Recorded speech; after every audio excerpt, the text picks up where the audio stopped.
বন্ধ কর, এই হানাহানি তোরা বন্ধ কর, ঈশ্বরের কোপ পড়বে রে। দেখলেন ওই সাধু কেমন করে লেঠেলগুলোকে ভয় পাইয়ে দিল? ওই ভেল কি করে? বাবা ও সাধুর বসে গিয়ে আপনার কথা অমান্য করে। কিছু একটা করুন, মানে যে সাধুর কাছে হার মেনে আপনাকে ফিরে যেতে হবে। আর আমি নয়, আর ওই সাধু মানবে। জমিদার মশাই, রাগের মাথায় কিছু করবেন না। আমি যেটা করার সেটাই করছি। বাহ দাদা, বাহ বাহ, দুদিনের এই সাধুর জন্য নিজের ভাইকে অগ্রাহ্য করছো, তাকে কথা শোনাচ্ছ। এ আমি সহ্য করব না দাদা। এই সাধুর জন্য তোমার আমার এই বিবাদ। আমি ওকে তাড়িয়েই ছাড়ব। উদ্ধব বাবা,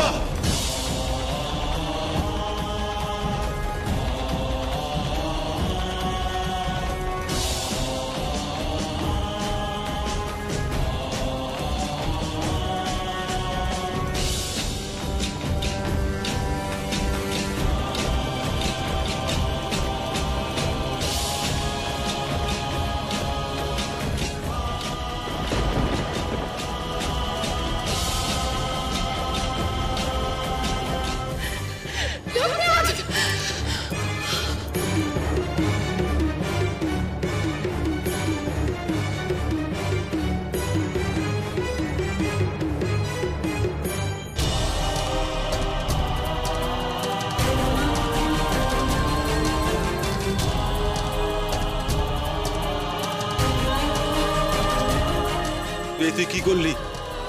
তুই বাবাকে মারলি? কিছু মনে করবেন না জমিদার মশাই, রাগের মাথায় সাধু বাবার গায়ে হাত তুলে আপনি ঠিক করলেন না। এ তো মহাপাপ।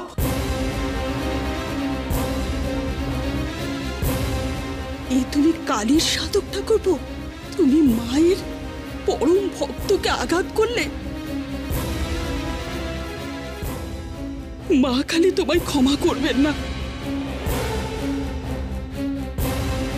আমার বাচ্চাকে আঘাত করার ফল তুমি পাবে। শিবশম্ভু তার সন্তানের কষ্ট সহ্য করবেন না, কিছুতেই সহ্য করবেন না।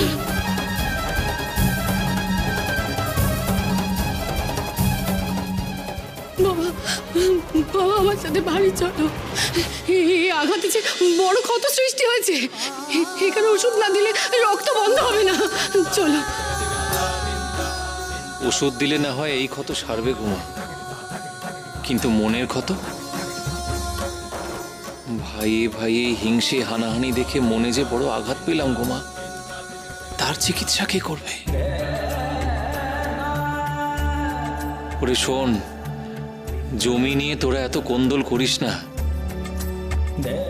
যে জমি নিয়ে এত হানাহানি, এত বিদ্বেষ, সেখানে শান্তির আশ্রম গড়ে উঠবে কি করে?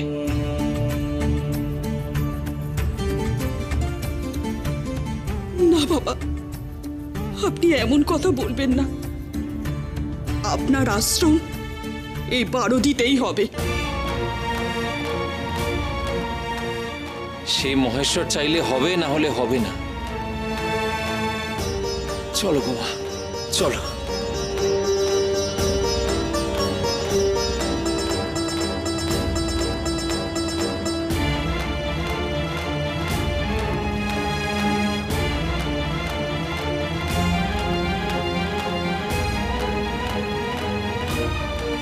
তুমি আজ মায়ের উপাসককে আঘাত করে বড় পাপ করলে।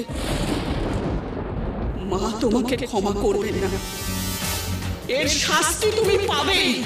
মা কালীর উপাসক আমি, উনি আমায় নয়, শাস্তি দেবেন ওই ভণ্ড সাধুকে।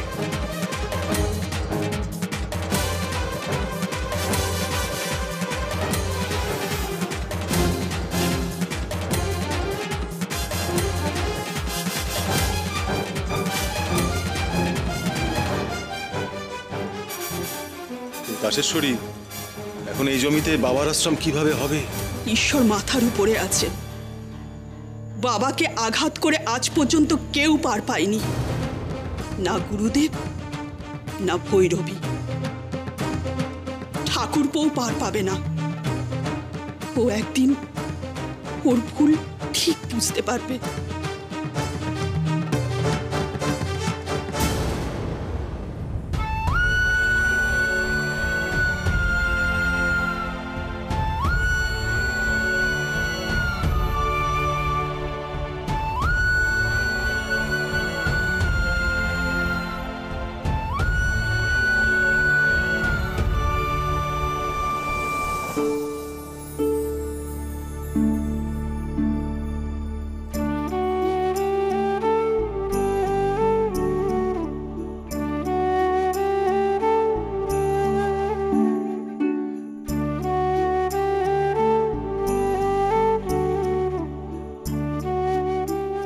দুবার রসেও যে রক্ত পড়া বন্ধ হচ্ছে না, কি যে করি।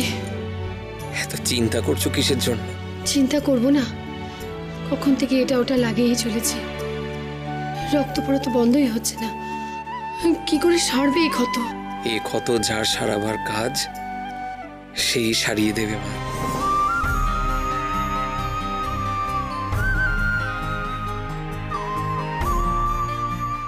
তুমি কার কথা বলছো বাবা? যার ইচ্ছে সব কিছু হয়।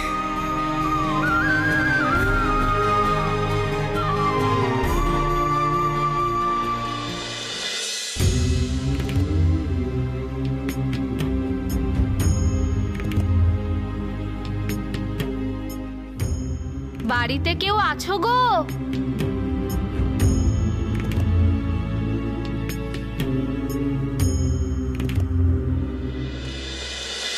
কে উপাসক আর কে ভণ্ড আমিও বুঝিয়ে দেব।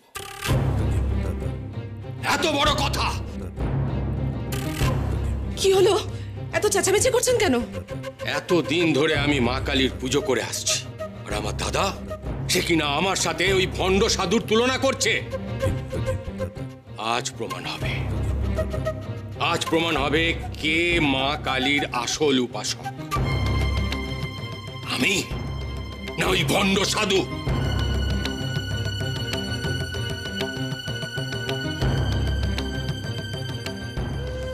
মা, মা তুমি বিচার করো, মা, মা তুমি বিচার করো।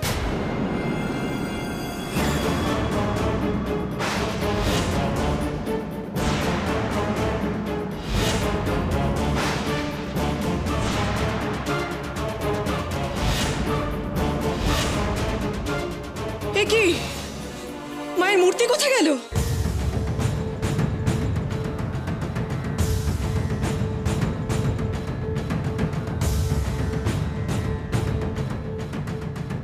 মা, মা তুমি কোথায় গেলে মা? মা তোমার এই মন্দির ছেড়ে তুমি তুমি কোথায় গেলে মা? মা গো, মা, মা।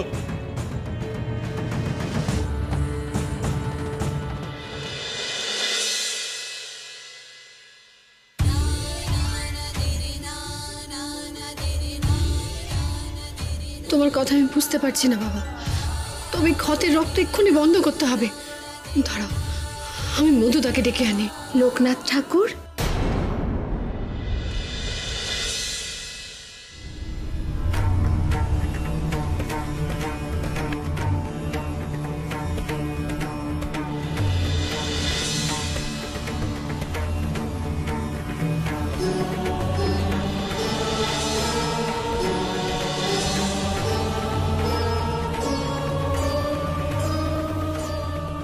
কে গো তুমি?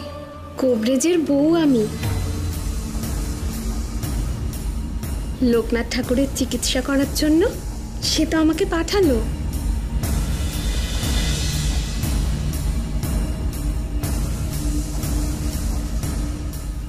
কে গো তুমি মা? এমন করে ঘুমটায় মুখ ঢেকে রেখেছো, মুখ তো দেখতেই পাচ্ছি না। তোমাকে কোন কবরেজ পাঠালো গো? আমার স্বামী হলো ধন্বন্তরী বৈদ্য। এই গোটা পৃথিবীর শুশ্রূষার ভার কিন্তু তার ওপরেই। মরা মানুষকে উনি বাঁচাতেও পারেন। লোকনাথ ঠাকুরের আঘাত লেগেছে বলে উনি আমাকে পাঠালেন। কিন্তু আমরা তো কোনো বদ্যি বা কবরেজকে খবর দিইনি। তিনি কি করে জানলেন যে বাবার আঘাত লেগেছে? সে বৈদ্যকে কি সবসময় খবর করতে হয় গো? তেমন রোগী হলে তিনি ঠিক নিজেই খুঁজে নেন। খবর না দিতেই তিনি আমার লোকনাথের কথা জেনে গেলেন। অন্তর্যামী নাকি? তোমার মনে তো দেখছি বড় সন্দেহ গো। আমার স্বামী যখন তখন শ্মশানে যান, আজও তো ওখানেই ছিলেন। নিজের চোখে সবটা দেখেছেন, তাই তো উনি আমাকে লোকনাথ ঠাকুরের সেবার জন্য এখানে পাঠালেন। আচ্ছা বলি, কি কথা কইবে নাকি আমাকে আমার কাজটা করতে দেবে? তুমি কি পারবে আমার ছেলের ক্ষত সারাতে? তুমি লোকনাথ ঠাকুরকে এভাবে আগলে রাখলে আমি কি করে কি করব বলো তো? দেখি সরো তো, লোকনাথ ঠাকুরের ক্ষতস্থানে আমাকে ওষুধ লাগাতে দাও। সরো।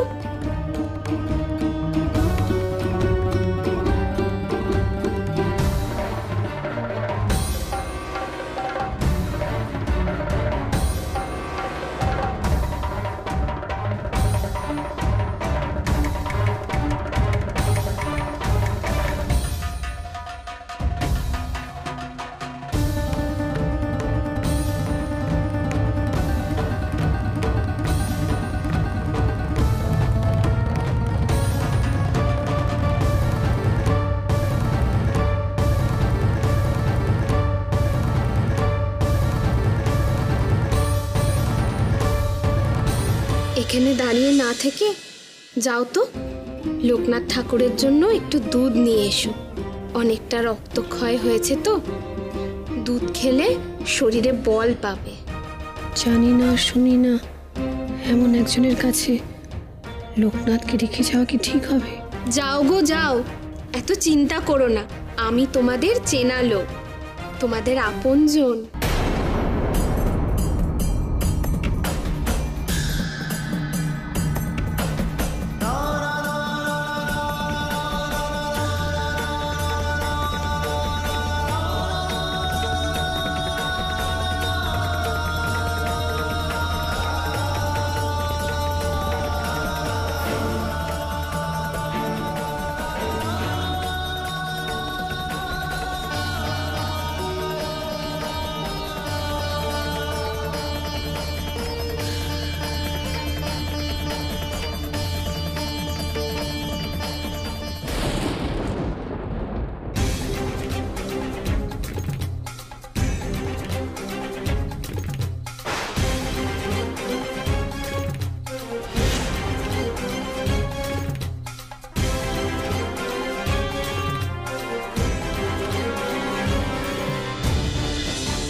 কি শান্তি গো মা, সব যন্ত্রণা যেন জড়িয়ে গেল।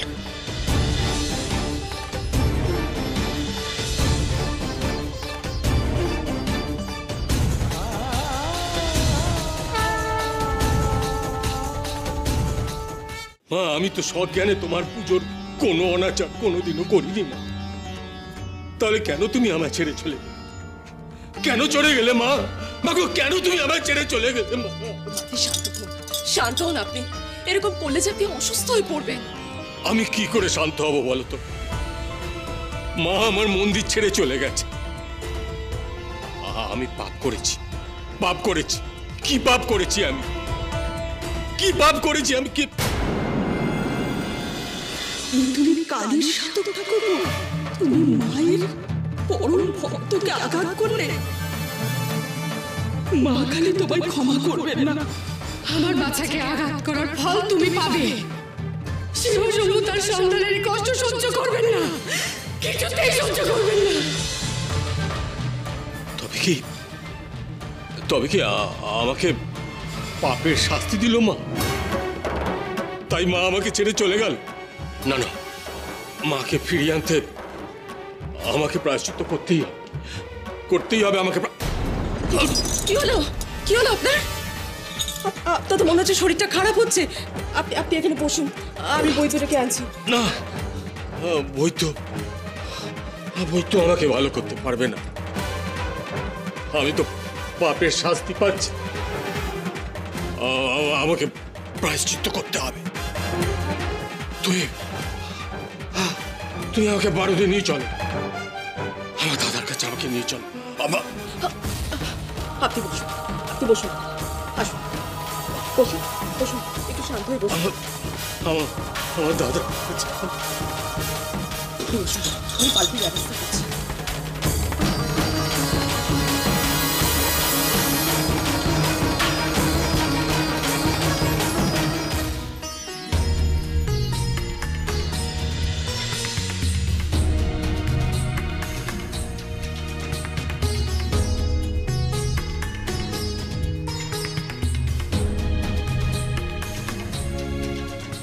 নাও, আমার কাজ আমি করে দিয়েছি।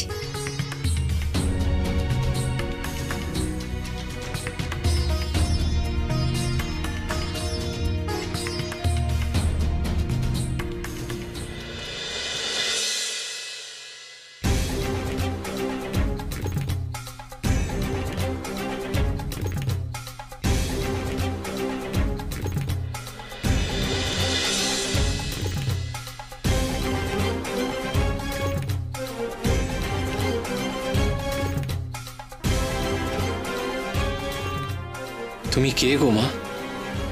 এক মুহূর্তে আমার জ্বালা যন্ত্রণা সব জুড়িয়ে দিলে।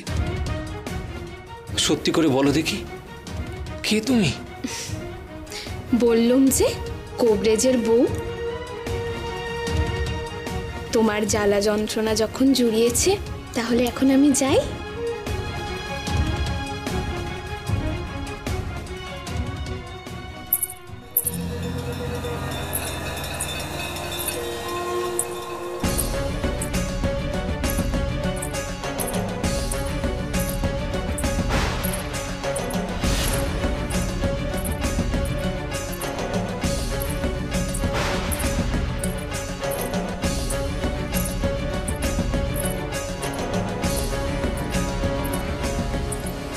যেও না গো, যেও না। এই নূপুরের আওয়াজ আমার বড় চেনা। সত্যি করে বলো দেখি, কে তুমি?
মা, মা গো, তুমি নিজে আমার কষ্ট দূর করতে এলে মা?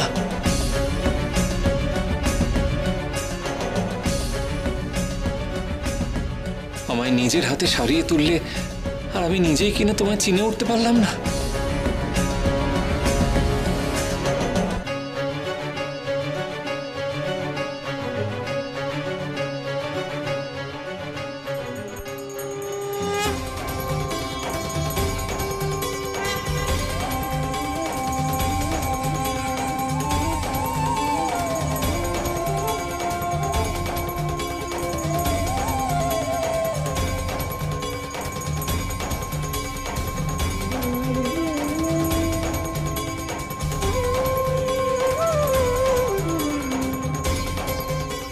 লোকনাথ,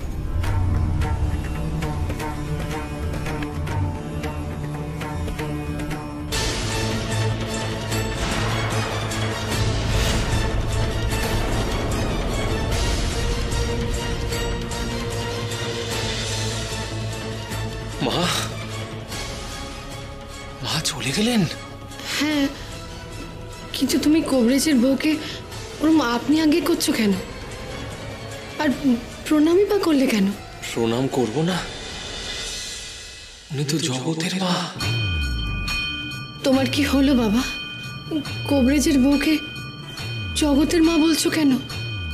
উনি যে সে কবরেজের বউ নন গো মা। ওনার স্বামী হলেন জগতের শ্রেষ্ঠ ধন্বন্তরী,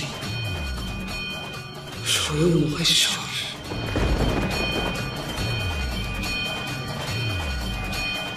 স্বয়ং মহেশ্বর যে এই জগতের সেরা কবিরাজ। মা কালী স্বয়ং এসেছিলেন আমার কাছে।